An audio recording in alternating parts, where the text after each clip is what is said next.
ಫಯಾಜ್ ಮೇಲೆ ಭುಗಿಲೆದ್ದ ಆಕ್ರೋಶ, ಯಾವ ಮುಸ್ಲಿಂ ವಕೀಲರು ವಕಾಲತ್ತು ವಹಿಸದಂತೆ ಆಗ್ರಹ. ಹುಬ್ಬಳ್ಳಿಯ ಬಿವಿಬಿ ಕಾಲೇಜಿನಲ್ಲಿ ನಡೆದ ನೇಹಾ ಹಿರೇಮಠ ಹತ್ಯೆಗೆ ಇಡೀ ರಾಜ್ಯವೇ ಮಮ್ಮಲ ಮರುಗ್ತಾ ಇದೆ. ಹಂತಕ ಫಯಾಜ್ನನ್ನ ಗಲ್ಲಿಗೇರಿಸುವಂತೆ ಆಗ್ರಹಗಳು, ಒತ್ತಾಯಗಳು ಕೇಳಿ ಬರ್ತಾ ಇವೆ. ಫಯಾಜ್ನಿಗೆ ಉಗ್ರ ಶಿಕ್ಷೆ ವಿಧಿಸಬೇಕು ಅಂತ ಮುಸ್ಲಿಂ ಸಮುದಾಯ ಕೂಡ ಆಗ್ರಹಪಡಿಸಿದೆ. ಇದಕ್ಕೆ ಸಾಕ್ಷಿ ಎಂಬಂತೆ ಧಾರವಾಡ ಅಂಜುಮನ್ ಸಂಸ್ಥೆ ಧಾರವಾಡದಲ್ಲಿ ಅರ್ಧ ದಿನ ವ್ಯಾಪಾರ ವಹಿವಾಟು ಬಂದ್ ಮಾಡಿಸಿ ದೊಡ್ಡ ಮಟ್ಟದಲ್ಲಿ ಹೋರಾಟವನ್ನ ಮಾಡಿದೆ. ಅಂಜುಮನ್ ಸಂಸ್ಥೆ ಕರೆ ಕೊಟ್ಟಿದ್ದ ಬಂದ್ಗೆ ವ್ಯಾಪಕ ಬೆಂಬಲ ವ್ಯಕ್ತವಾಯಿತು.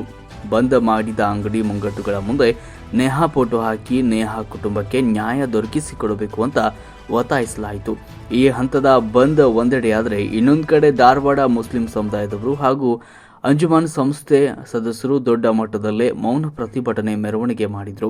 ಹೆಣ್ಣು ನಮ್ಮ ಅಕ್ಕ, ಹೆಣ್ಣು ನಮ್ಮ ತಾಯಿ, ಹೆಣ್ಣು ನಮ್ಮ ತಂಗಿ, ನೇಹಾ ಕುಟುಂಬಕ್ಕೆ ನ್ಯಾಯ ದೊರಕಬೇಕು, ಹಂತಕ ಫಯಾಜ್ನಿಗೆ ಉಗ್ರ ಶಿಕ್ಷೆಯಾಗಬೇಕು ಅಂತ ಫಲಕಗಳನ್ನು ಹಿಡಿದು ಸಾಗಿದ ಮುಸ್ಲಿಂ ಬಾಂಧವರು ಧಾರವಾಡದ ಅಂಜುಮನ್ ಕಾಲೇಜಿನಿಂದ ಜಿಲ್ಲಾಧಿಕಾರಿಗಳ ಕಚೇರಿವರೆಗೂ ಮೌನ ಪ್ರತಿಭಟನೆ ಮೆರವಣಿಗೆ ಮಾಡಿದರು.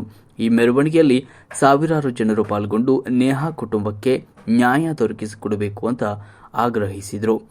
ಇದರ ಜೊತೆಗೆ ಹಂತಕ ಫಯಾಜ್ನ ಪರ ಯಾವ ಮುಸ್ಲಿಂ ವಕೀಲರು ವಕಾಲತ್ತು ವಹಿಸಬಾರದು ಅಂತ ಒತ್ತಾಯಿಸಿದ ಅವರು, ಅಂಜುಮನ್ ಕಾಲೇಜಿನ ಒಂದು ಕೊಠಡಿಗೆ ನೇಹಾ ಹಿರೇಮಠ ಅವರ ಹೆಸರಿಡುವುದಾಗಿ ಅಂಜುಮನ್ ಸಂಸ್ಥೆ ಸದಸ್ಯರು ಇದೇ ಸಂದರ್ಭದಲ್ಲಿ ತಿಳಿಸಿದರು.